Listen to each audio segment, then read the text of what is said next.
Entonces, ya esto es lo último que vamos a ver. Bueno, con esto se cierra el programa, que es la parte de elementos finitos y elasticidad lineal. Nuevamente, yo igual les voy a preparar otra clase más que ya es para que presentar el modelo, el método de elementos finitos de una forma mucho más matemáticamente rigurosa. Eh, Así que eso. Oye. Entonces, bueno, como ustedes saben, por ejemplo, estos medios continuos en elasticidad lineal, estos problemas están asociados a un campo de desplazamiento, a cómo se desplaza la barra. En un caso unidimensional, podríamos tener, por ejemplo, esta barra, la que está acá, eh, y, por ejemplo, cada punto de esta barra está asociado a un campo de desplazamiento. Cada punto de este continuo está asociado a un desplazamiento. Ahora, por ejemplo, en este gráfico hay un desplazamiento que es constante. Y, por ejemplo, acá hay un delta de desplazamiento. Ahora, si se dan cuenta, en el campo de desplazamiento u de x de este sólido, se desplaza de forma constante. El desplazamiento de las posiciones de esta barra se desplazan de forma constante. ¿Y eso qué quiere decir? Quiere decir de que es un movimiento tipo rígido, de tipo rígido, porque realmente entre, por ejemplo, entre este punto y este punto hay una distancia L, y después ya cuando se desplaza un delta entre este punto y este punto sigue habiendo una distancia L. Por lo tanto, no hay una deformación entre el medio continuo, no varía la distancia ni se está deformando. Solamente un desplazamiento de tipo rígido. Y es el caso de un desplazamiento de tipo rígido. También tenemos el caso en el que tenemos desplazamientos de un cuerpo en el que ya, ok, ahora el campo de desplazamiento de esta barra ya no es constante, ahora es lineal. Por lo tanto, si este campo de desplazamiento es lineal, realmente el desplazamiento de cada uno de los puntos varía de forma lineal entre cero hasta este valor que está acá, que va a ser el delta. Entonces, en este caso, como el campo de desplazamiento unidimensional va a ser este, las deformaciones van a ser la derivada del desplazamiento. O sea, en este caso sencillo va a ser la variación de u con respecto a x. Para este caso bien sencillo, que es unidimensional. Esto más que nada como un pequeño repaso para diferenciar entre campo de desplazamiento y deformación y esfuerzo. Entonces, el desplazamiento me va a decir cómo se va a desplazar cada punto de este medio continuo, que va a tener infinitos puntos. La deformación me va a decir cómo cambia, cómo se deforma este material. Y eso. Así que eso es básicamente. Básicamente esa es como la definición de deformación. Eh, Nosotros también, en elasticidad lineal, podemos hacer las ecuaciones de equilibrio de este cubo diferencial. Entonces, en este caso, por ejemplo, podemos hacer el balance de fuerza en la dirección X. Para cualquier problema estático, nosotros podemos hacer el balance de fuerza y sabemos de que, por ejemplo, la sumatoria de fuerza en X tiene que ser igual a cero. Bueno, en este caso, y también en Y. O sea, la sumatoria de fuerzas vectoriales tiene que ser igual a cero. Ahora, por ejemplo, sigma menos sigma x3 por el área, por esta área, eh, que va a ser igual a dz por dx más sigma x1 por dz por dx. No, mentira, este es dy. Por dy. Entonces, si nosotros hacemos el balance de fuerza, estamos agarrando estos esfuerzos y le estamos multiplicando el área. En este caso, el área va a ser de I, va a ser de I esta la I de Z, que es la profundidad. Entonces acá voy a tener menos sigma 3 x3 por dz de I más sigma x1 por dz de I. Eso es solamente esta componente. Y también tengo que sumar las fuerzas que van a estar generadas por los esfuerzos cortantes tau xi y tau xi2. Pero voy a hacer el ejemplo solamente con esta fuerza. Entonces hasta ahora tengo menos sigma x3 y acá tengo sigma x1. Ahora, lo que uno puede hacer, como esto es infinitesimal, esto es una ecuación de balance de fuerza infinitesimal para este cubo, eh, uno puede hacer lo siguiente. O sea, yo puedo decir aquí, eh, sigma x1,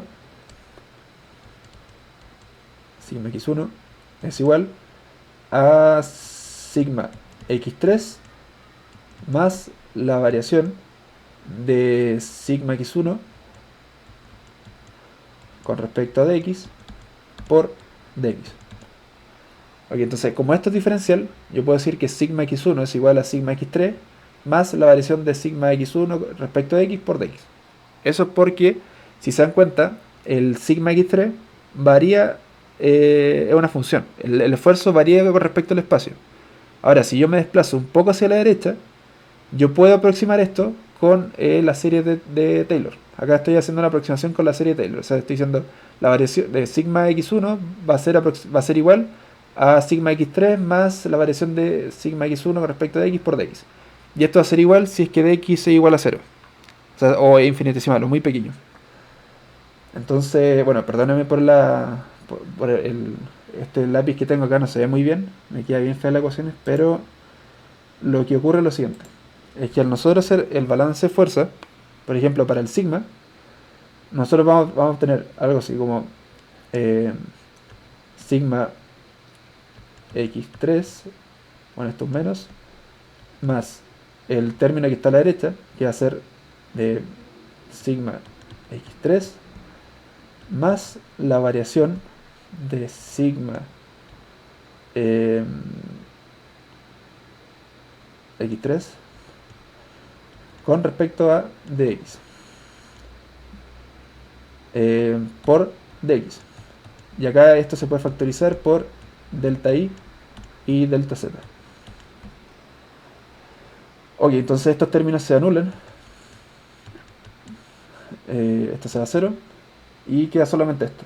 Y lo que nosotros quedamos cuando hacemos la sumatoria de fuerzas con respecto a este sigma es que obtenemos que la variación de sigma x3 con respecto a dx por dv. Eso es solamente la parte del balance de fuerza de este sigma. Ahora hay que hacer esto mismo para los tau. Para los tau. Pero cuando uno hace lo mismo para los tau, ocurre algo bien parecido. Entonces, al sumar la fuerza de los tau, ocurre algo que el término de los tau sería como más la variación de tau xi con respecto a la variación de i por dv igual. Por dv, por una variación de volumen pequeña. Y además, a todo esto tenemos que agregar las fuerzas de cuerpo. Acá estamos haciendo la sumatoria de fuerza en x. Y acá hay una fuerza de cuerpo, que es una fuerza dividida en volumen, o sea, claro, una fuerza dividida en volumen, que es, por ejemplo, en este caso podría ser la gravedad o algo similar. Entonces acá tengo una fuerza de cuerpo x, que es una fuerza en volumen que está actuando sobre este elemento diferencial. Entonces ahí también, para sacar la fuerza total, o sea, x por el volumen, voy a obtener la fuerza de cuerpo en la dirección x. Entonces acá voy a agregar más x por la fuerza de cuerpo, o sea, la fuerza de cuerpo por el volumen diferencial, y esto tiene que ser igual a 0. Entonces, acá en esta ecuación, si nosotros despejamos dv, nosotros podemos escribir esto como la variación, bueno, como lo que está acá arriba, como lo que está ahí arriba. Ahora, perdón por las ecuaciones que se ven horribles acá con esta tableta que tengo, que es malísima, pero esto es lo que nosotros obtenemos al hacer el análisis de la sumatoria de fuerza en la dirección x. Entonces, esta ecuación, la que está acá, es la ecuación diferencial de cualquier sólido y de cualquier continuo. Eso es muy, muy importante que lo tengan en presente, porque esa ecuación sirve para un material que está en equilibrio y que puede ser cualquier tipo de modelo constitutivo. Puede ser un modelo plástico, puede ser hiperelástico, puede ser viscoelástico, lo que sea. Pero esta es una ecuación de balance de fuerza. Y esto dice que el balance de fuerza va a estar en equilibrio y que las aceleraciones son nulas. Entonces esta ecuación diferencial, la que tenemos acá, sirve para cualquier material y en general. No es solamente restringida para materiales linealmente elásticos, sino que sirve para todos los materiales. Bueno, y la ecuación, si nosotros la desarrollamos más todavía, obtenemos lo que está acá, que serían estas ecuaciones. Acá tenemos la ecuación, la sumatoria de fuerza en x. Esta ecuación es asociada a la sumatoria de fuerza en x. Esta ecuación es asociada a la sumatoria de fuerza en y. Y este es el caso 2D. Si nosotros consideráramos el caso 3D, tendríamos que agregar ya la derivada de tau xz con respecto a dz. Es una pequeña variación, pero ya eso es cuando estamos en 3D. Entonces, lo que nosotros tenemos acá son las ecuaciones diferenciales para el caso 2D. Las ecuaciones diferenciales parciales para un problema de un medio continuo general, para un medio continuo general, que puede ser plástico, lo que sea, pero en 2D, que está en equilibrio. Y esto se puede escribir como la divergencia del tensor de esfuerzo más un vector de fuerzas de cuerpo. Entonces acá tengo la divergencia del tensor de esfuerzo, bueno, o la matriz de esfuerzo, más un vector de fuerza, y eso tiene que ser igual a cero. La variación, mentira. Acá tenemos sigma, va a ser igual a este tensor. Va a ser sigma x, tau xy, sigma y. Entonces, en este caso, bueno, ahí esto es simétrico. Y si calculo la divergencia de sigma, eso va a ser aplicar la divergencia a cada una de las filas. A cada una de las filas. Bueno, en este caso va a ser esto. Va a ser la variación de sigma x con respecto de x más, más la variación de tau xy,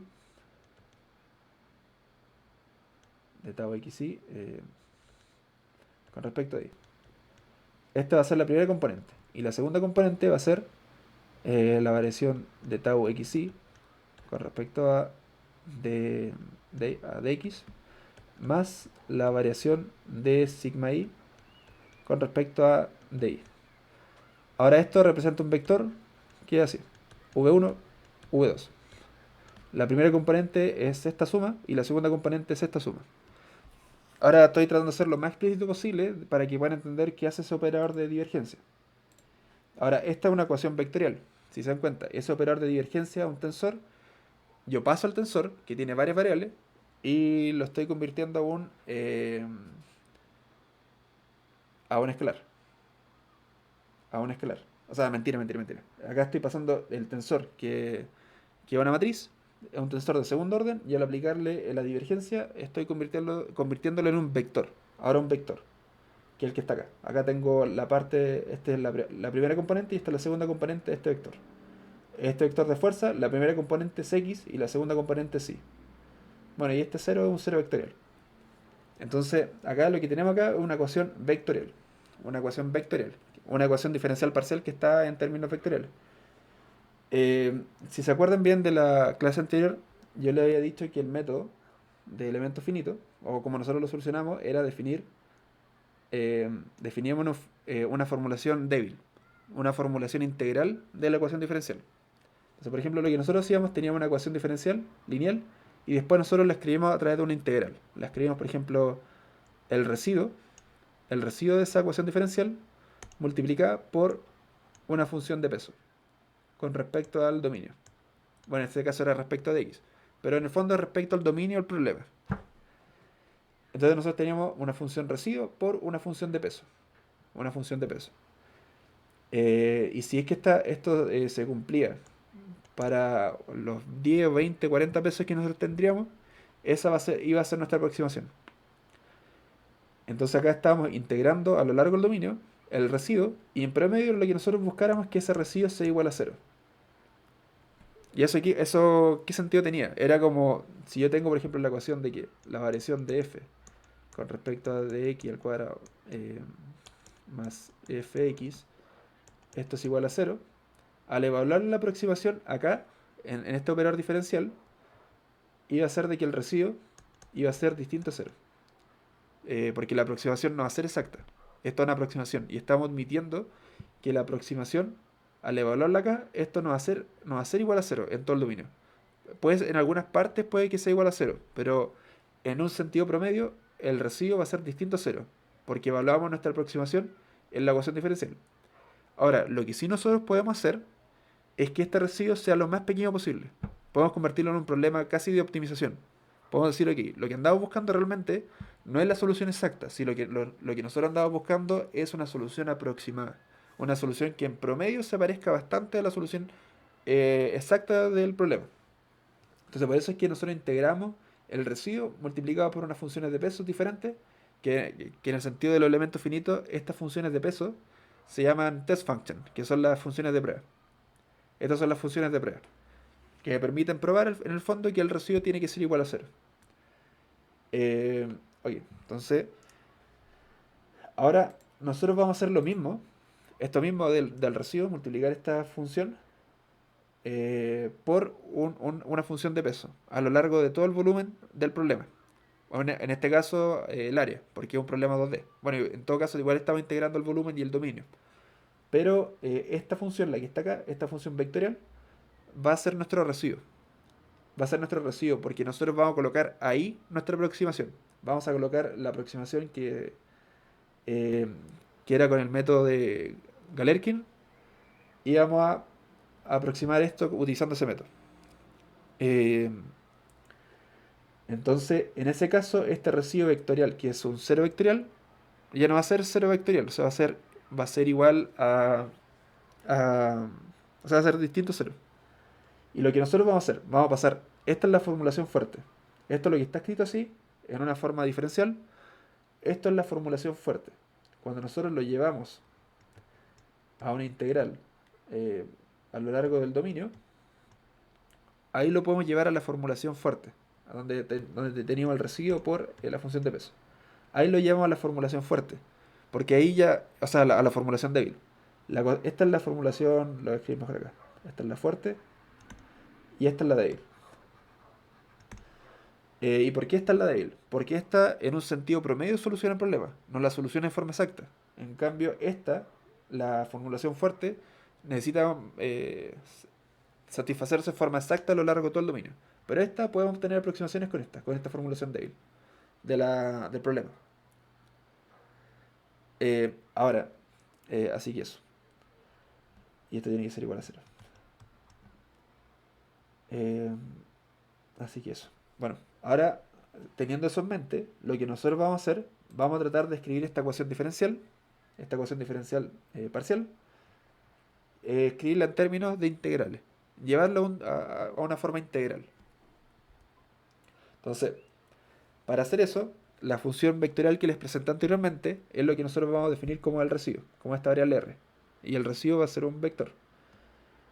Entonces, definiendo R como una función residuo dada por la ecuación de equilibrio anterior, además imponiendo una función virtual de desplazamiento, se puede definir el trabajo virtual como que la variación el trabajo virtual, o una variación del trabajo virtual, va a ser igual al residuo, producto punto, una variación de los desplazamientos. Una variación de los desplazamientos. Eso, si se acuerdan de la materia de trabajos virtuales, lo que estamos diciendo acá es que el trabajo, una cosa cuando está en equilibrio, el trabajo para esa posición de equilibrio tiene que ser igual a cero. Ahora, fíjense que este delta U, el que está acá, ese delta U no es un escalar. Esto es una función. Función. Vamos a que no se para. Eso es una función. Y lo importante es que esta función, el delta U, no es un escalar, es una función. Esto es una variación de una función. Esto es una variación de una función. Entonces, esta variación, este trabajo virtual, es para un dominio, un W muy pequeño, para un volumen muy pequeño. Eso es lo que estamos definiendo ahora. Que el residuo, producto punto, con esta función, es igual a cero. Ahora, nosotros cómo podemos entender este delta U. Este delta U lo podemos entender como nuestra función de peso. Como la función de peso, que vamos a ir pesando utilizando esta función. Esa es nuestra función de peso. En este caso, le estoy presentando como dos formas distintas de presentar el mismo problema. La que le presenté la semana pasada era una forma mucho más matemática. Ahora esta forma tiene un sentido físico también. Porque ahora estoy ocupando los trabajos virtuales. Ahora estoy agregando un sentido físico. Pero matemáticamente son equivalentes. Son exactamente lo mismo, matemáticamente.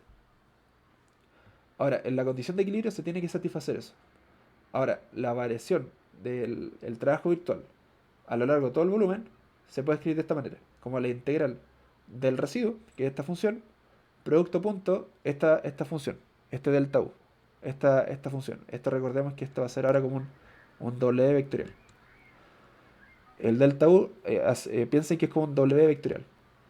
Y acá tenemos algo bien parecido, si se dan cuenta. Acá en el fondo lo que estamos diciendo es que lo que estamos diciendo es lo siguiente. Es que tenemos que el producto interno del residuo con respecto a, bueno, lo voy a poner acá, la variación de U tiene que ser igual a cero. O sea que el residuo tiene que ser ortogonal a estas variaciones del tau. En un sentido, definiendo un producto interno, que va a ser esta integral. Eso lo podríamos entender más o menos como de esa manera, que es como lo que les había presentado en la clase anterior también. Entonces, para que también puedan ver analogías dentro de qué es lo que está ocurriendo acá. Ahora, hasta ahora no hemos hecho ninguna aproximación. Hasta ahora estamos viviendo esto es para cualquier caso. No es para una aproximación ni es para un o cierto conjunto de funciones acotado o no. Esto es general. Esto se tiene que cumplir de forma general. La solución exacta de este problema, en este caso podríamos distinguir que la solución U, podríamos decir que U vectorial, que es el campo de desplazamiento que queremos encontrar que satisface esta ecuación diferencial, tiene que satisfacerse para cualquier función, para cualquier variación, para cualquier función del tau. Se tiene que satisfacer para infinitas funciones. Para infinitas funciones. Ahora, lo que nosotros hacemos cuando lo hacemos con el elemento finito y el método de Galerkin, realmente obtenemos una aproximación que funciona para ciertas funciones. Para ciertas funciones. A lo mejor 20, 100, 1000 funciones. Pero funciona para esas funciones. Y así nosotros obtenemos nuestra aproximación. Pero al escribirlo de esta forma débil, si nosotros encontramos la solución exacta, esta ecuación se tiene que mantener para cualquier delta U, para cualquier función delta U. Es otro aspecto importante. Oye, entonces, nosotros podemos escribir esta ecuación de una forma más cómoda.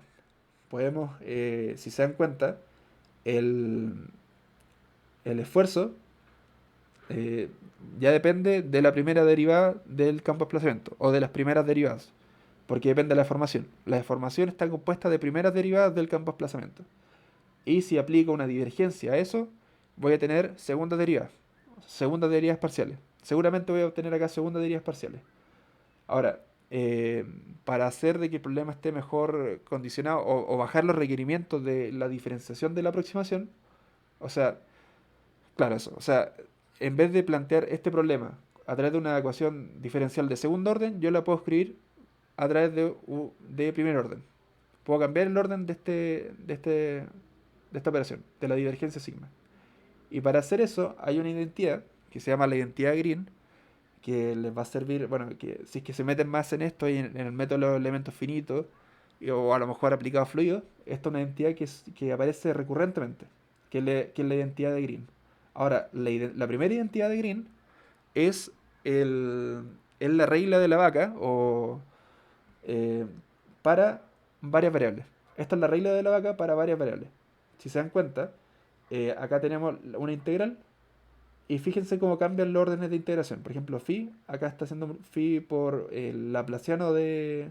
Bueno, este psi multiplicado por el laplaciano de phi, ahora va a ser igual a psi por el gradiente de phi, este gradiente. Acá tenemos el laplaciano. Por el gradiente phi, producto punto n con respecto a la superficie, menos la integral de el,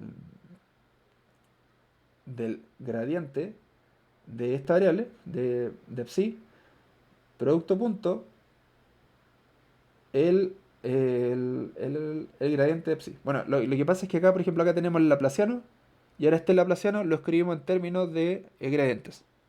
Recordemos, el laplaciano, por ejemplo, el laplaciano por ejemplo, de t, el laplaciano de t es igual a algo que era como, así, por ejemplo, de t de y cuadrado, era algo así, que era la suma de las derivadas parciales segundas. O podríamos decir que es como la divergencia del gradiente. Eh, ok, bueno, entonces en este caso, bueno, para ponerlo simple, esto es como la regla de la integración por partes, pero para varias variables. Para eso se ocupa. Para eso se ocupa. Entonces acá, esto que está en segundas derivadas, lo pasamos a primeras derivadas con la primera identidad de Green. Entonces, por ejemplo, esta divergencia del esfuerzo genera problemas, es difícil de calcularlo. O sea, nos agrega otro orden de diferenciación al problema. Pero al escribirlo de esta manera, tenemos el sigma escrito de forma, está el sigma solo, si se dan cuenta. Ahora, esta es la misma cosa en que está arriba, pero escrita con la identidad green. Con la identidad green. Entonces, por ejemplo, acá está el esfuerzo solo. Y el esfuerzo depende de primera derivada. No depende de segunda derivada. Depende de primera derivada del campo de desplazamiento. Entonces acá tengo esta integral, que además me agrega otra propiedad importante. Acá estoy integrando el esfuerzo en la superficie. Entonces esto también me ayuda, esta integral también me ayuda al aplicar condiciones de borde sobre la superficie. Por ejemplo, si quiero aplicar una tracción, una presión sobre un cuerpo, acá también tengo otra integral que tiene que ver con la energía elástica almacenada del material. Y acá tengo otra integral que tiene que ver con las fuerzas de cuerpo. SF eran las fuerzas de cuerpo. Y todo esto tiene que ser igual a cero. Ahora estamos creando esa misma ecuación diferencial de equilibrio, escrito en términos de estas variaciones de U. Oye, entonces, esta misma ecuación, podemos seguir desarrollándola. Podemos definir que el gradiente de U simétrico, que el gradiente simétrico de U, va a ser igual a epsilon. Esa es la definición. Para pequeñas deformaciones. Y acá estamos haciendo una suposición, que es cuando las deformaciones son pequeñas. Cuando las deformaciones son pequeñas, nosotros decimos que la parte simétrica del jacobiano de formación, mentira, del jacobiano del campo de desplazamiento, va a ser igual al epsilon. Y que esa parte simétrica, bueno, y con respecto a la variación, recordemos que esta es una función. Esta es una función, no es un delta U, esta es una función de U. Entonces, también como tenemos una variación de U, también podemos obtener una variación de la deformación, que es la que está acá. Esa variación de la deformación. Oye, entonces esto lo tenemos escrito de esta manera. Algo que se me pase por delante. Bueno, esta operación, estos dos puntitos, los que están acá, esos dos puntos, se llama producto, se llama la doble contracción. Es una doble contracción de una matriz con otra matriz. Recordemos, si U es un vector y calculamos el gradiente de un vector, esto nos da un jacobiano. Y esto es una matriz. O sea, podemos ver de que U, como es un vector y es variable, es lo mismo que ustedes han visto. O sea, es como un vector de funciones, de forma informal. Esto es como un vector de funciones. Y si calculamos el gradiente de un vector de funciones, obtenemos el jacobiano. Y eso es lo que tenemos acá. Esto es una matriz. Esto es una matriz y acá tenemos el sigma, otra matriz. Ahora, la doble contracción es lo mismo que el producto punto, pero aplicado a matrices. Es lo mismo que el producto punto, pero aplicado a matrices. O sea, ¿qué quiere decir eso? Yo tengo una matriz A, que es igual a 1, 2, 3, 4. Y tengo otra matriz B, que es igual a 1, a puro 1.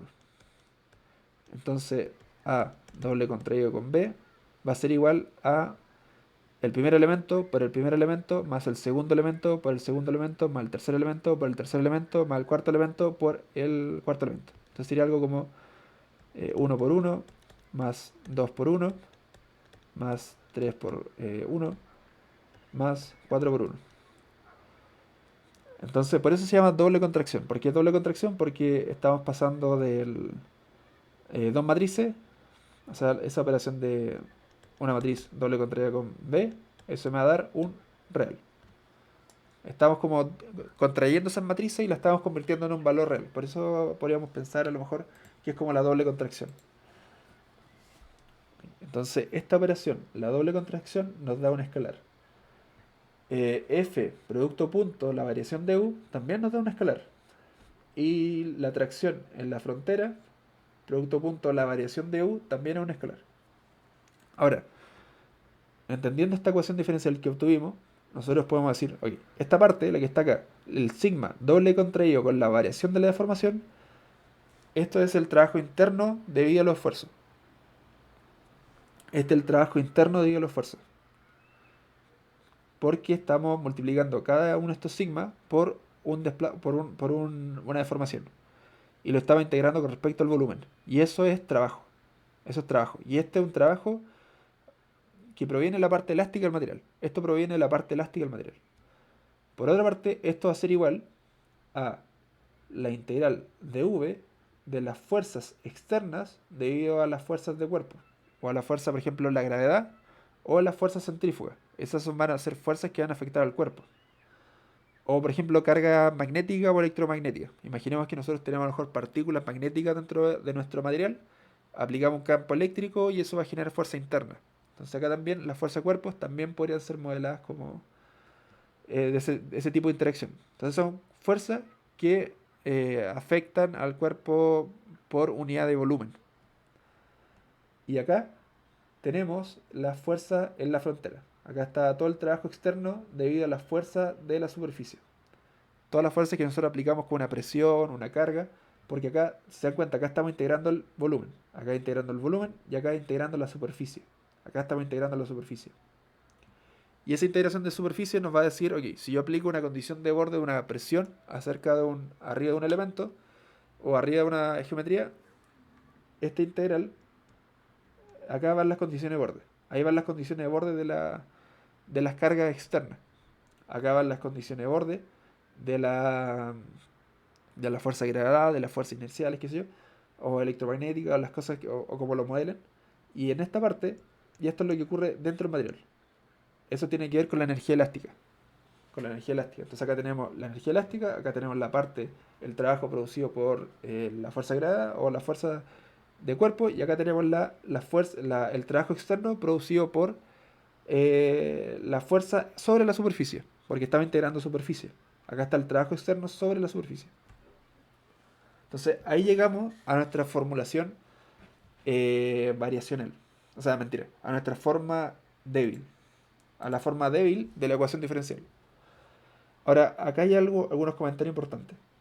Eh, Esta parte que está acá a la izquierda, esto también es como esto es un problema que es linealmente elástico y presenta pequeñas deformaciones, esto es una forma bilineal.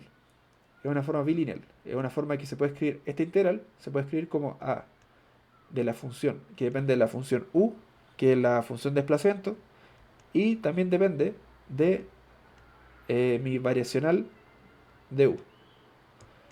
Entonces, esta parte se puede escribir como eso, como a, que depende de los desplazamientos y dependen de la variación de u.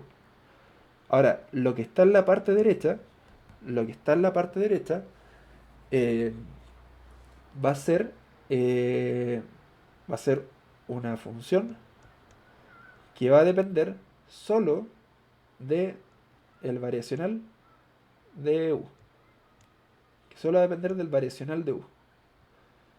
Entonces tenemos la forma bilineal por la izquierda y tenemos la forma lineal por la derecha. Esto va a ser una forma lineal. Y si es que esta ecuación se cumple, o sea, si esto se cumple para cualquier delta u perteneciente al espacio de las funciones que pueden solucionar este problema, si esta función se cumple para cualquier variacional de u, eso significa que la función u que nosotros vamos a encontrar, ese vector u que nosotros vamos a encontrar, el campo de desplazamiento que nosotros vamos a encontrar, es la solución del problema. Si es que esto se cumple para cualquier variacional delta u. Ahora, lo que se hace generalmente no es solucionarlo para cualquiera, o sea, para cualquiera, sino lo que uno le lleva a un espacio finito. Entonces uno se asegura que en ese espacio finito se cumpla. Entonces, esto está escrito en espacios que presentan infinitas dimensiones.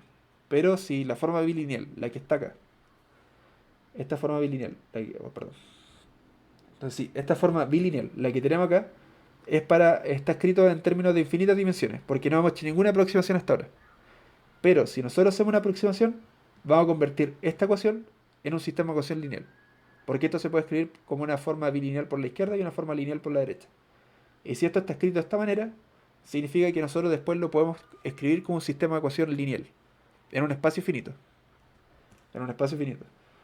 Eso más o menos a grandes rasgos de forma informal. Eh, de forma informal.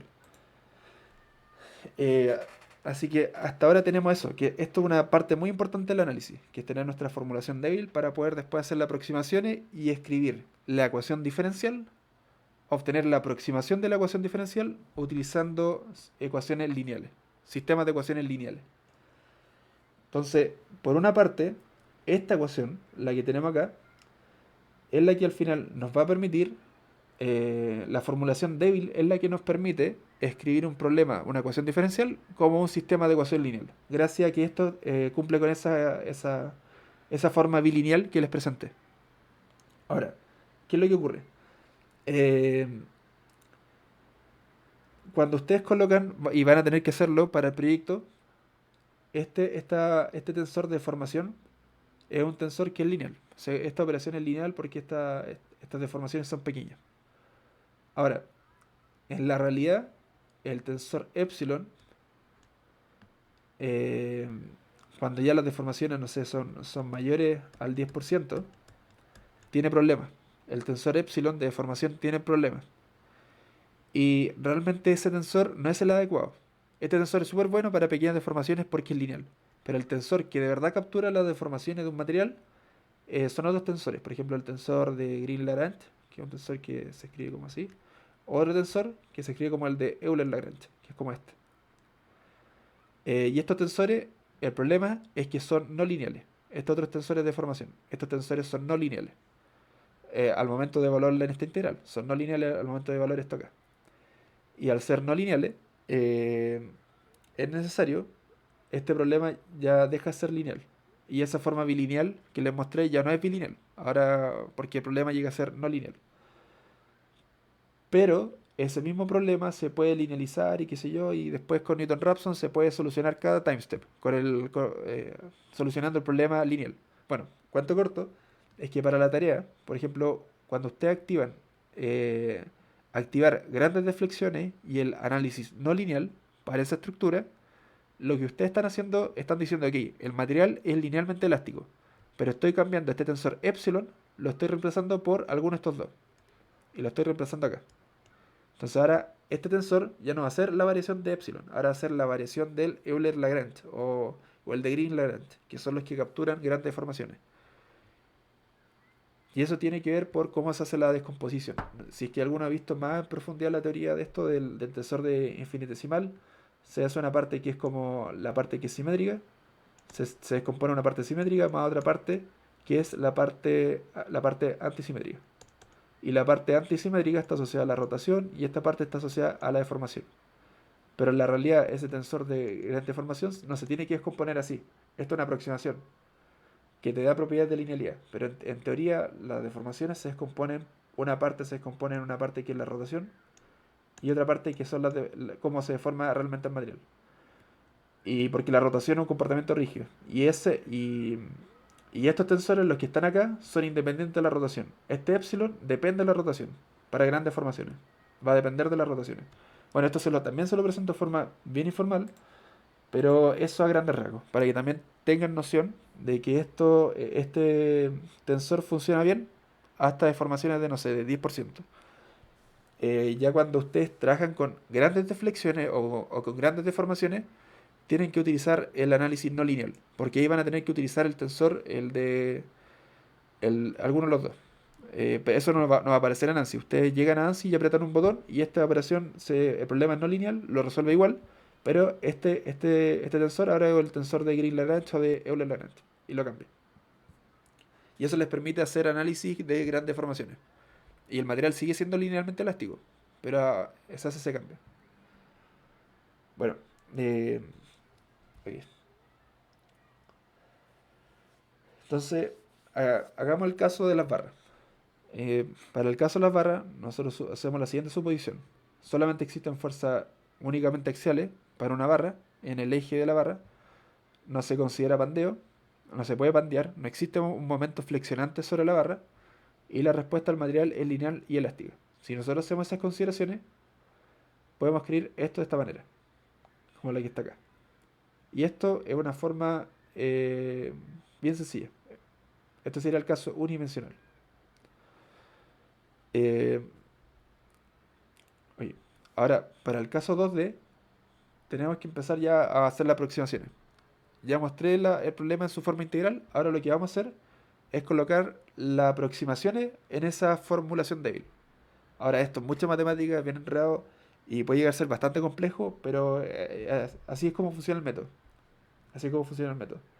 Ahora, como estamos trabajando sobre un campo, por ejemplo, U, U es un vector, y recordemos, ese vector va a tener dos componentes. Podríamos decir que a lo mejor es esta otra U, y depende de la componente V. Ahora, recordemos, U y V van a ser funciones. U va a depender de la posición, va a depender de x, y. Y V también va a depender de x, y. Entonces, eso también hay que tenerlo en cuenta. Son dos funciones, son dos campos al mismo tiempo. O sea, en el problema de la temperatura, con elementos finitos, usted resuelve solamente una variable, t, que depende de x, y, z. En el caso de estructura, hay que encontrar el campo de desplazamiento, u. En este caso estamos considerando solamente dos componentes, en 2D. Pero en este caso tenemos que encontrar el campo u y el campo v, para el problema ya en 2D. Oye, entonces nosotros podemos aproximar la función u, la podemos aproximar con estas funciones, estas combinaciones lineales de las funciones de forma, estas funciones de interpolación. Y u de i son valores nodales. U de i va a ser los valores nodales de esa aproximación. Esto va a ser una constante y esto va a ser una función que va a permitir interpolar con estos coeficientes nodales. Entonces acá tengo los valores nodales y acá tengo una función de interpolación. Una suma, una combinación lineal de funciones de interpolación. Y v también se va a aproximar, el campo v también se va a aproximar a esto mismo, pero ahora aplicado a los desplazamientos en i y estas funciones de forma, estas otras funciones de forma. Entonces, estas dos ecuaciones las podemos llevar a una notación matricial. Podemos decir de que el vector u, bueno, o sea, u, que va a ser igual a este vector, se va a aproximar a esta matriz, que vamos a decir de que esta es la matriz n, que tiene las funciones de forma, multiplicado por los grados de libertad del elemento. Por los grados de libertad del elemento. Ahora, ¿cómo funciona esto? Por ejemplo, yo tengo un triángulo acá. Y yo sé cuánto se desplaza, por ejemplo, acá. Sé cuánto se desplaza en este nodo, en el nodo 1, en el nodo 2 y en el nodo 3. Sé cuáles son los campos de desplazamiento en esos nodos. Ahora, ¿cómo yo puedo interpolar el campo de desplazamiento, por ejemplo, en este punto, que está dentro del triángulo? Entonces, para hacer eso, para encontrar el campo de desplazamiento de ese punto, se aproxima de esta manera. De esta manera, la que está acá. Eh, bueno, acá está. Y esto corresponde a una posición de x, y. Ahora, esta matriz n va a depender de la posición. Porque estos vectores que nosotros vamos a obtener van a depender también de la posición. Estos campos de desplazamiento dependen de la posición. Y estas funciones de forma dependen de la posición. Ahora, estos puntos nodales son constantes. Estos valores que están acá son las constantes, que nos permiten interpolar dentro de los elementos. Y esto, si se dan cuenta, esto es bien parecido a los grados de libertad, por ejemplo, de un elemento barra o de un elemento viga. Acá están los grados de libertad de esos tipos de elementos. Acá van a estar ordenados. Entonces, voy a decir de que el campo de desplazamiento se va a aproximar a mis funciones de forma por los grados de libertad, por este vector que contiene los valores nodales. Eso es bien importante. U se va a aproximar a mi función de forma eh, por este vector que contiene los desplazamientos nodales. Y esto me va a servir para capturar cualquier campo de desplazamiento en el espacio, en x, y. Y ese vector lo puedo aproximar con eso, con n por d, dentro del elemento, dentro de un elemento. Ok, entonces así nosotros podemos interpolar los valores nodales en el espacio. En el espacio. Ok, entonces esta es alguna de las ideas. Así es como van a ser las funciones de forma. Eh, por ejemplo, yo tengo este triángulo que tiene tres nodos. Tiene el nodo I, el nodo J, el nodo J y el nodo K. Y en cada nodo va a tener dos desplazamientos. UI, VI. UJ, VJ, UK, VK. Va a tener tres nodos y cada nodo puede tener dos desplazamientos. Y esta es la función de forma del nodo I. Después tenemos esta otra función de forma que es para el nodo J. Y después tenemos esta otra función de forma que es n de k, que es para el nodo K. Ahora, ¿qué es lo importante de esto? Por ejemplo, esto es lo mismo que decir aproximar U bueno, de hecho vamos a decir solamente ux. La componente de desplazamiento ux, ese ux, va a ser igual a n1 más el desplazamiento... Perdón.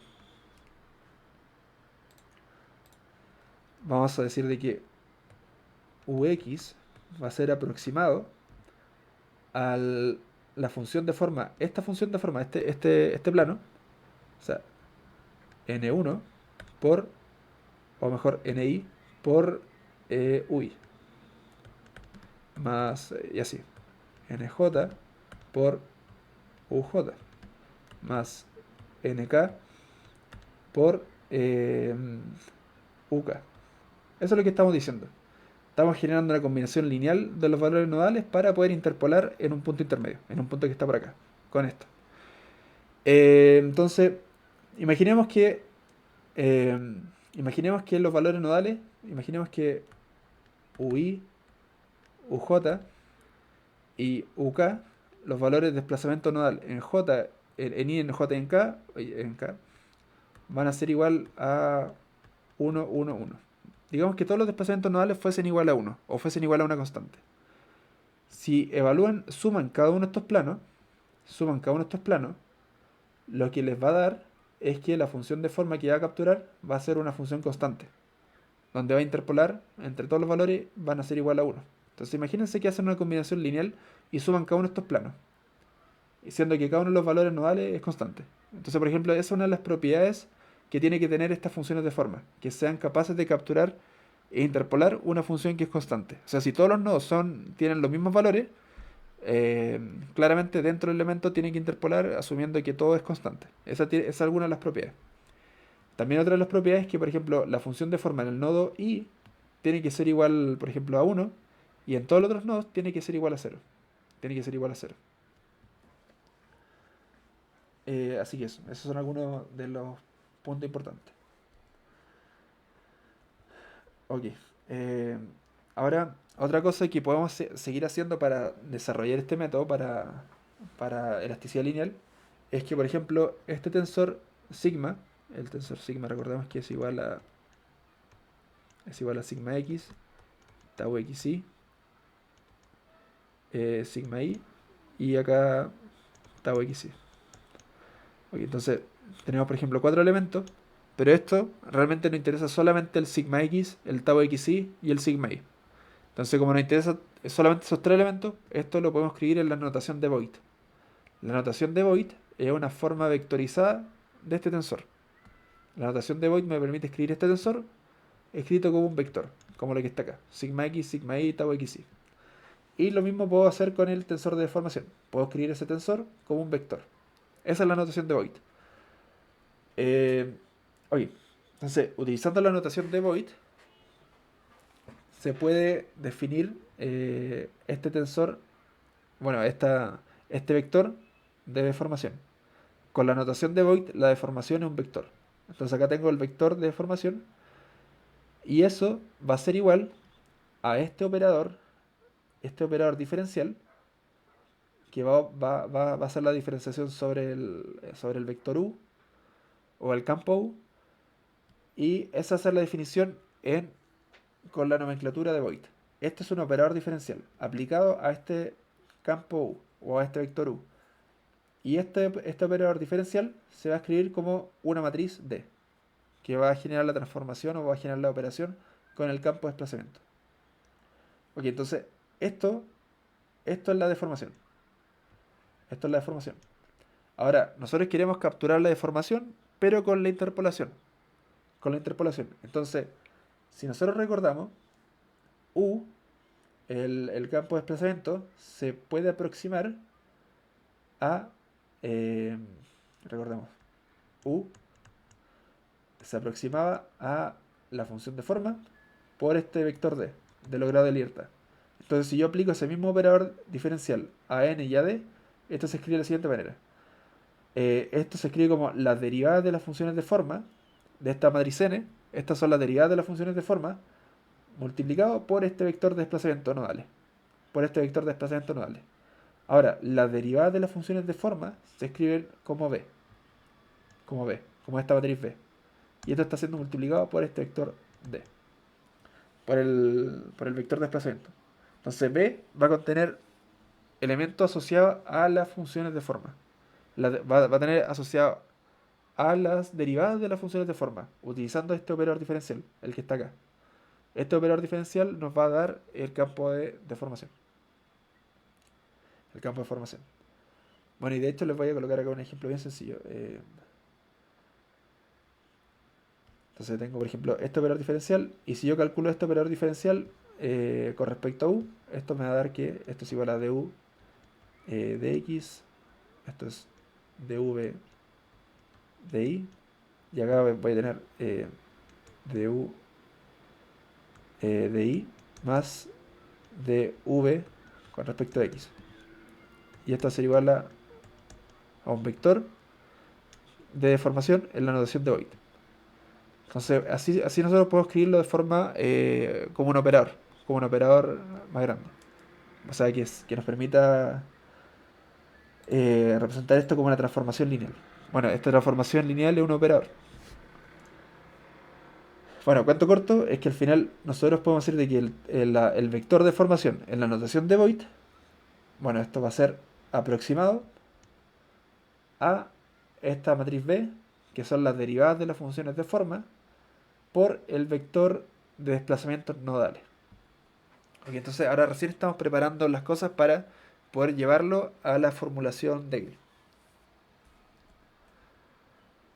Euler. Oye, ahora tenemos que relacionar las deformaciones con los esfuerzos. Eso es lo que nos falta. Entonces vamos a hacer eso. Entonces la definición del esfuerzo es igual al tensor de cuarto orden de, de elasticidad doble contraído con el tensor de deformación. Ahora, esto se entiende mucho más fácil con la notación de Voigt. O sea, que tenemos el vector sigma, el vector de esfuerzo es igual a esta matriz E por el vector de deformación. Ahora, este vector, esta matriz E tiene esta forma. Tiene la forma que está acá. Esta es la matriz E. Y esa matriz E representa todas las relaciones constitutivas del material. Acá estamos también diciendo que el material es linealmente elástico. Y estamos asociando este problema a esta forma, considerando que las relaciones constitutivas están de esta forma. Y esto es el caso de tensión plana. Si fuese tensión, si fuese tensión o deformación plana, sería distinto. Sería distinto al tensor. O si a lo mejor el módulo de elasticidad varía con respecto a la dirección, también esto variaría. Pero en el fondo es una matriz C. Y que esa matriz E va a definir cómo se comporta el material para el caso 2D. Entonces esto podríamos hasta cambiarlo y podríamos tener otro tipo de resultados. Pero este es el caso más global, que es el caso de elasticidad lineal isótropa. Ok, entonces se utilizan estas ecuaciones constitutivas para representar el esfuerzo en función de los desplazamientos. Entonces acá tenemos ya que sigma, el vector de esfuerzo, va a ser igual a esta matriz C, que es la que está acá, por este vector E, en notación de Voigt. Y al final, la aproximación que nosotros vamos a hacer de sigma, entonces, sigma va a ser igual o va a ser aproximado a la matriz C por la matriz B por el vector de desplazamiento nodal. Y así sigma, vamos a poder calcular sigma en función de la posición de x, y. Gracias a eso. Oye, eh, el siguiente paso es armar todas esas ecuaciones que nosotros armamos y colocar y utilizar lo siguiente. Pasar de u, ahora escribirlo en términos de d. Donde d son los valores nodales. Son los valores nodales. Recordemos que d está asociado a los valores nodales del elemento y u corresponde al campo exacto. Entonces ahora vamos a escribir ese campo exacto en función de los valores nodales, con los elementos que nosotros estamos definiendo. Ahora, nosotros vamos a hacer ese cálculo solamente para un elemento, considerando que el elemento es general. Entonces acá tenemos la formulación en notación matricial. Acá después lo llevamos a la notación de Voigt, que es una notación vectorial. Esto es lo mismo. Estas dos ecuaciones son lo mismo. Solamente que cambia la notación. Y reemplazamos esto. Reemplazamos el sigma, que está escrito en términos de los desplazamientos nodales. Y reemplazamos la deformación, también es lo mismo, en esta aproximación. Y al hacer eso, llegamos a esta relación. Llegamos a esta relación. Eh, y como los desplazamientos, esta ecuación, fíjese, acá tenemos los desplazamientos virtuales. Pudimos despejar los desplazamientos virtuales. Acá tengo los desplazamientos virtuales a la derecha y acá también tengo los desplazamientos virtuales a la derecha. Entonces, recuérdense la primicia. Si yo encontraba una función que al ser multiplicada por w y eso es igual a cero, entonces si esta ecuación se cumple para cualquier w que yo ponga, entonces significa que esto va a satisfacer la condición del problema. Entonces como esta ecuación va a ser independiente de este desplazamiento variacional, significa que estamos encontrando una aproximación, que va a ser esta, la que está acá. Entonces acá dice como los desplazamientos virtuales son arbitrarios y no nulos, la ecuación anterior se transforma en un sistema de ecuaciones. ¿Y por qué se transforma en un sistema de ecuaciones? Porque estamos trabajando en un espacio finito. Y esto es lo que tendríamos acá. Ahora, otra conclusión importante de todo esto es lo siguiente. La matriz de rigidez de este problema, en el caso de la barra ustedes ya la conocen, el de la viga también la conocen. Pero, ¿qué pasa con la matriz de rigidez de elementos que sean bidimensionales o tridimensionales o qué sé yo? Para ese caso, la matriz de rigidez, que va a ser esa matriz KE, va a ser igual a la integral sobre el volumen de la matriz B transpuesta por ese tensor que tiene información constitutiva por esta matriz B con respecto a W. Entonces, si ustedes calculan estas integrales, van a obtener una matriz. Van a obtener una matriz. Y esa matriz les va a dar la la matriz de rigidez de ese elemento. Entonces acá tienen la formulación general para calcular cualquier tipo de elemento en un caso 2D, para un caso 2D. Bueno, el caso 3D es lo mismo, solamente que estas matrices, la matriz B y la matriz C, son un poco más grandes, porque ahora estamos interpolando la tercera dimensión. Pero así nosotros podemos calcular la matriz de rigidez de elementos que tengan un triángulo, un cuadrilátero, qué sé yo. Y esas matrices de rigidez se ensamblan igual que se ensamblan las barras o las vigas. Y acá es donde está lo importante. Y al final, cuando ustedes ensamblan muchas de esas barras y muchas de esas vigas o muchos elementos bidimensionales o tridimensionales, lo que están haciendo es están solucionando la ecuación diferencial de la elasticidad, que es lo que nosotros partimos. Estábamos resolviendo la ecuación diferencial de la elasticidad o de la condición de equilibrio. Y si ustedes calculan estas matrices de rigidez, por ejemplo, para un triángulo y la ensamblan y solucionan ese problema que está en un sistema de ecuación lineal, lo que están haciendo al mismo tiempo es resolver la ecuación parcial de la ecuación diferencial de elasticidad o de equilibrio de elasticidad. Entonces, acá está la clave. Esa es la matriz de rigidez de los elementos. Y lo que nosotros hacemos es calcular, por ejemplo, solamente la matriz de rigidez de un elemento. Y esos elementos después se ensamblan para generar una geometría compleja. Y así es como se soluciona este tipo de problemas. Ahora, después, claro, después nosotros tenemos que aplicar las condiciones de contorno. ¿Cuáles van a ser las fuerzas nodales, las fuerzas de cuerpo y todas esas cosas por el estilo? Que van a ser que va a ser el vector F. Y esta parte, que está acá a la derecha, está asociado a exactamente eso mismo. Acá va a estar el vector F. El vector F, que es el vector de la fuerza aplicada a los nodos. A partir de esta ecuación, de lo que está a la derecha, vamos a tener el vector de fuerza aplicada a los nodos. Así que eso. Ese sería eso sería a grandes rasgos todo esto. Cómo funciona. Sé que es mucha materia, sé que es bastante complejo, mucha notación nueva, pero elementos finitos tampoco es fácil y esto también está entre medio de ser materia de posgrado con materia de pregrado. En muchos casos este curso es un curso de elementos finitos como tal, de introducción a elementos finitos. En muchas universidades es un curso de primer año de posgrado, de magíster o de doctorado, y eso. Así que con que ustedes ya entiendan esto, cómo calcular esta matriz de rigidez, ya es más que suficiente. O sea, eso ya les permite al final entender cómo funciona el elemento finito al final. Porque para un problema de temperatura, o sea, de transferencia de calor, o un problema de fluido, a un problema de difusión de concentración de masa, hasta un problema electromagnético, lo que sea, es una ecuación diferencial parcial. Que al final uno lo que hace es calcular con el método de elemento finito la matriz de rigidez de un elemento y después esos elementos se ensamblan. Al igual que van a hacer en la tarea número 3. Entonces con la tarea 3 van a hacer exactamente lo mismo que hacen el método de elemento finito, solamente que ustedes conocen la matriz de rigidez de la barra. No están calculando la matriz de rigidez con este método. Esa es la gran diferencia. Así que eso. Bueno, estas son las funciones que nos permiten interpolar los elementos o los nodos. Entonces, acá hay algo importante que tiene que ver con cómo nosotros podemos interpolar y cómo nosotros podemos hacer fácil esta integral. Porque recordemos que tenemos que integrar el volumen de un elemento. Ahora el volumen de un elemento, por ejemplo, un triángulo, pues que el triángulo esté así.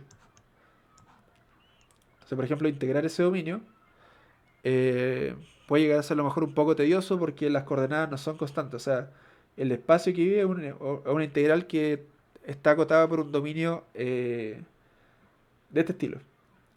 Ahora, nosotros podemos simplificar eso y llevarlo a un dominio que sea más regular, que sea más fácil de integrar. Y eso se logra, en muchos casos, con estos mapeos que sean mapeos isoparamétricos, que nos permiten interpolar tanto el espacio como los desplazamientos. Entonces lo que se hace es lo siguiente. Por ejemplo, uno define las coordenadas dentro de un triángulo, por ejemplo, en base a tres coordenadas. A chi1, chi2, chi3. Y por ejemplo, si chi1 está asociado al nodo 1, si chi1 es igual a 0, significa que el punto que yo voy a calcular está dentro de esta línea. Y también tengo que hacer la- tengo que intersectarlo con chi2 o chi3. Y también sé que chi1 más chi2 más chi3 tiene que ser igual a 1.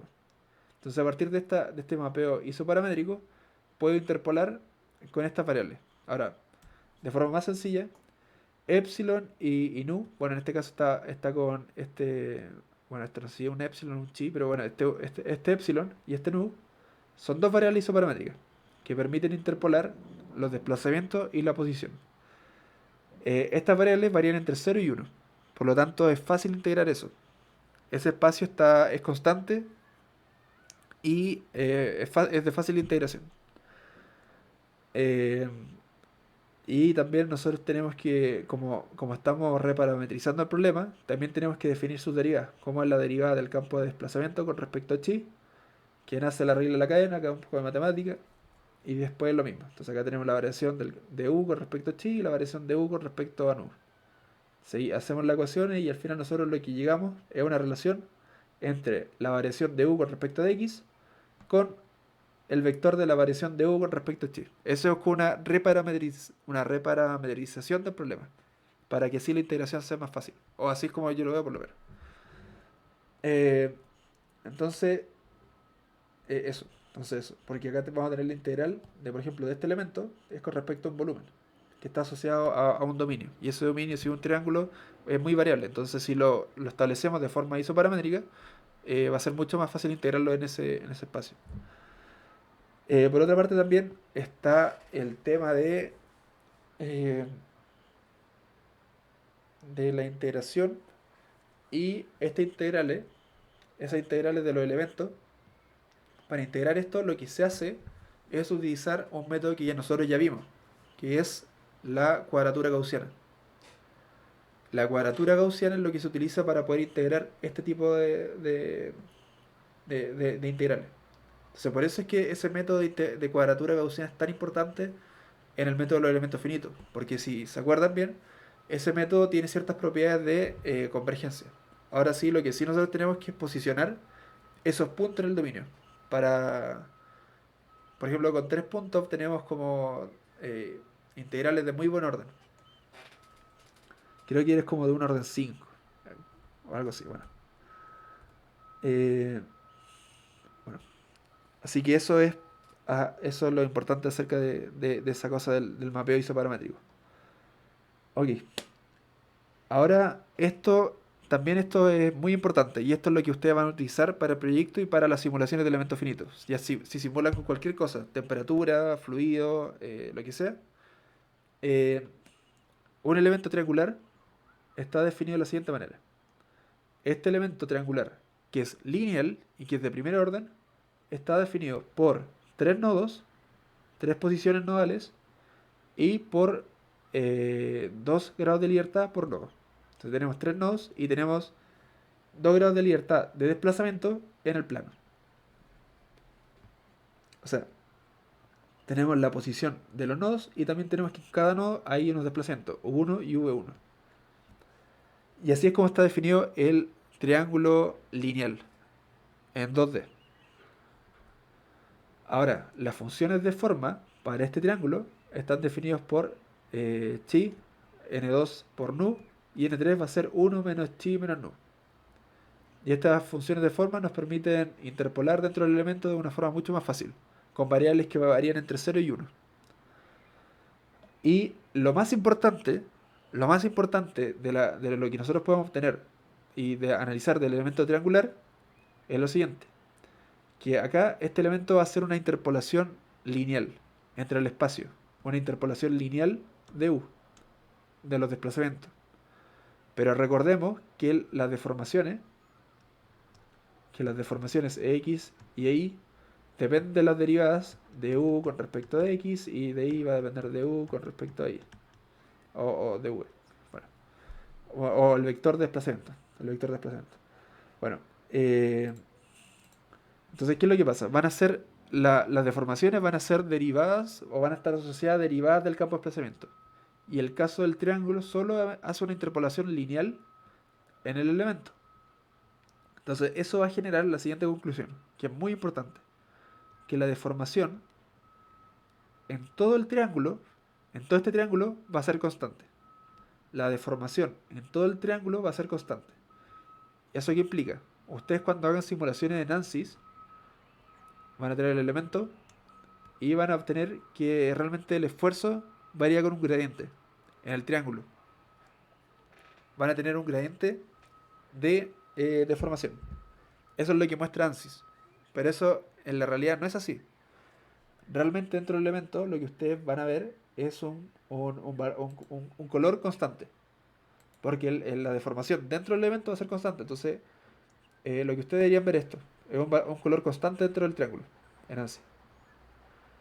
Y tienen que activarlo de esa manera. Porque lo que hace ANSYS es que interpola nomás. Interpola y vigila una variación. Pero no es lo correcto. Porque realmente con el elemento triangular lineal, lo que se obtiene es un valor constante de formación. En ese elemento. Entonces en este elemento tenemos un valor constante de deformación. Ahora, ¿qué es lo importante de todo esto? Es que ahora imagínense si tenemos varios elementos conectados. Bueno, y también si la deformación es constante, por ende también sigma x también es constante. O sigma. Sigma x y sigma y también son constantes. Entonces, ¿qué es lo que ocurre? Es lo siguiente, es que el esfuerzo también va a ser constante. Y si nosotros graficáramos el esfuerzo de varios elementos, veríamos en el plano o en el corte que nosotros hacemos de ese campo, que varía así, como puros escalones. Ahora, aproximar el campo de esfuerzo con escalones, o sea, sirve, obtiene una solución de igual va a ser ese esfuerzo. Pero como el esfuerzo es constante, se va a ver como puros escalones, van a ser puras variaciones constantes, que capturan la curva real, o sea, a lo mejor esto es así. La curva real a lo mejor es así, pero esto lo captura como escalones. Ahora, eh, ahora después de eso, tenemos un elemento que agrega otro nodo. Y al agregar otro nodo, mejora la interpolación. Y ese es el elemento rectangular lineal en 2D.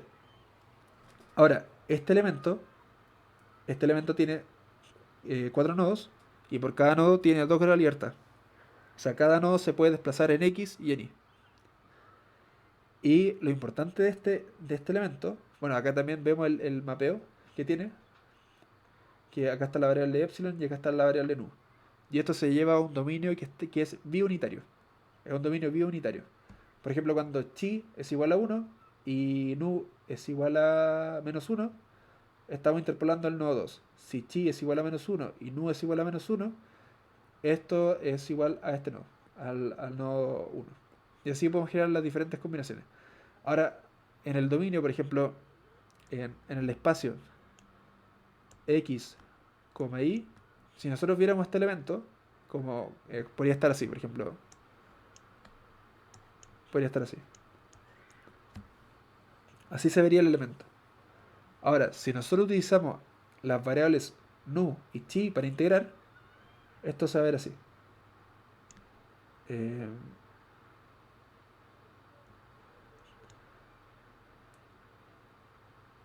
Esto va a ser un cuadrado perfecto.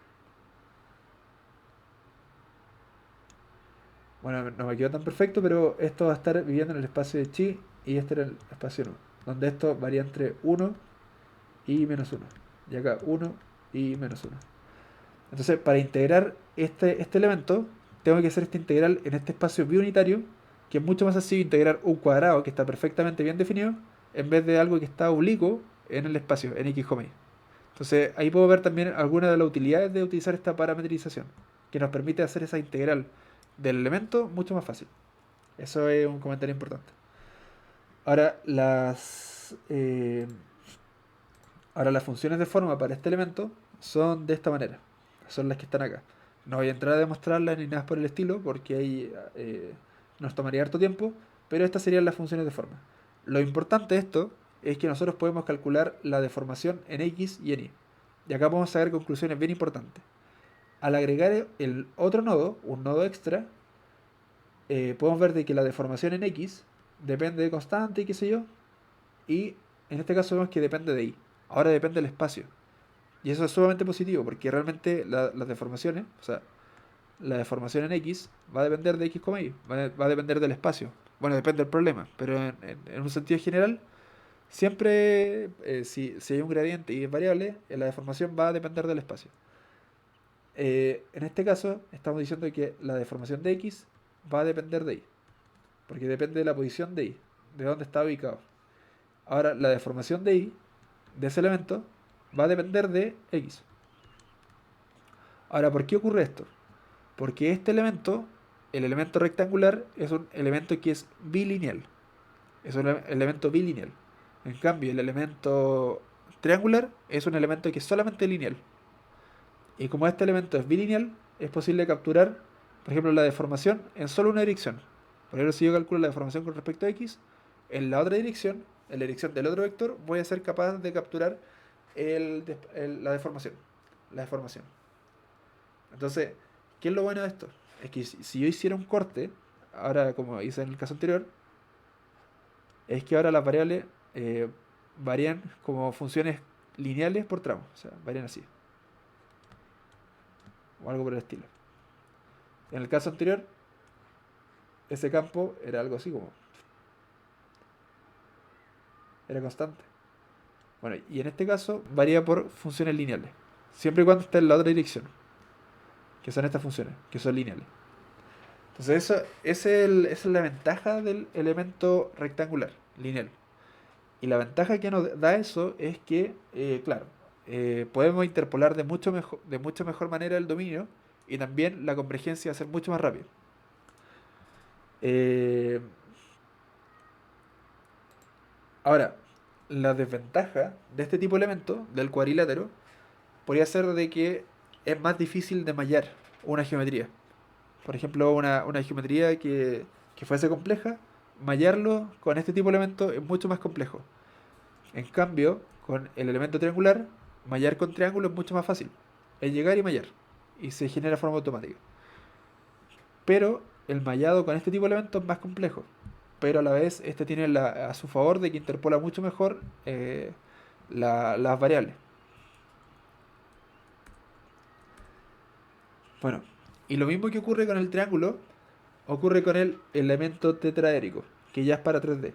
Esto es análisis 3D. En este caso tenemos que definir tres variables acá.